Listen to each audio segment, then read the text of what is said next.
ஒரு 50,000 போடுவாங்க, ஒரே நாளில் வந்து 30,000 எடுப்பாங்க. அப்படி அந்த மாதிரி வீடியோ மட்டும் தான் நம்ம பார்த்துருக்கோம்.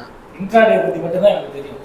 ஆனால் நாங்கள் கிளாஸ் வந்தது அப்படி மட்டும் தான் இதில் என்னென்ன இருக்குன்னு தெரியும். ஆனால் இன்ட்ராடே பண்ணணுன்ற என்னோட மைண்ட் செட்டு இப்போ அது இல்லை. நான் ஃபுல் நம்ம ட்ரேடிங் பண்ணாலே லாஸ் இருக்கும், பயங்கர லாஸ் இருக்கும் அப்படின்னு. லாஸ் வந்து எந்த அளவுக்கு இருக்கும், எவ்வளோ கம்மியாக இருக்கும், எவ்வளோ அதிகமாக இருக்கும், என்னென்ன ஆப்ஷனில் எவ்வளோ லாஸ் பண்ணலாம் அப்படின்றது எல்லாமே இவ்வளோ தான் இருக்கும். நான் எனக்கு பார்க்கும்போது எனக்கு வந்து ஃபியூச்சர் பண்ணால் லாஸ் ரொம்ப கம்மி, லாபமும் ரொம்ப கம்மி, லாபம் தான் பண்ணலாம் அப்படின்ற மைண்ட் தாட்டி எனக்கு இருக்கு. இப்போ பிரேமடன் நான் பேசிட்டு இருக்கும்போது கூட சொன்னேன், எல்லா இடத்துலையும் கிளாஸ் எடுப்பாங்க. ஆனால் ஒரு அமௌண்ட் வாங்கிட்டு ஒரு நாள் இல்லை 2 நாள் இல்லை 1 வீக் அதுக்குள்ளே அவங்களால என்ன பண்ண முடியுமோ அது அவங்களுக்கு புரியுதா புரியலையா, அவங்க தெரியலையான்றது மாதிரி அதுக்குள்ள கிளாஸ் எடுத்து.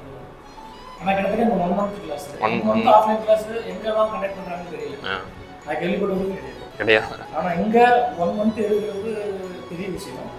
அதுவும் 1 மந்த் ஃபுல்லாக கிளாஸ் எடுத்து இந்த அளவுக்கு டீச் பண்ணுறது அதோட. இப்போ ட்ரேடிங்னா என்னன்னே தெரியாமல் வந்தாங்க. இப்போ எனக்கு வந்துட்டு ஒரு ஐடியா கிடைக்குது இல்லையோ, ட்ரேடிங் இவ்வளோதான். அதில் நமக்கு என்ன இப்போ ஸ்விங் பண்ணுறோமா, இல்லை என்ட்ராடே பண்ணுறோமா, இல்லை ஃபியூச்சர் பண்ணுறோமா, இல்லை ஆப்ஷன் பண்ணுறோமா நம்ம பார்த்து செலக்ட் பண்ணிக்கலாம்.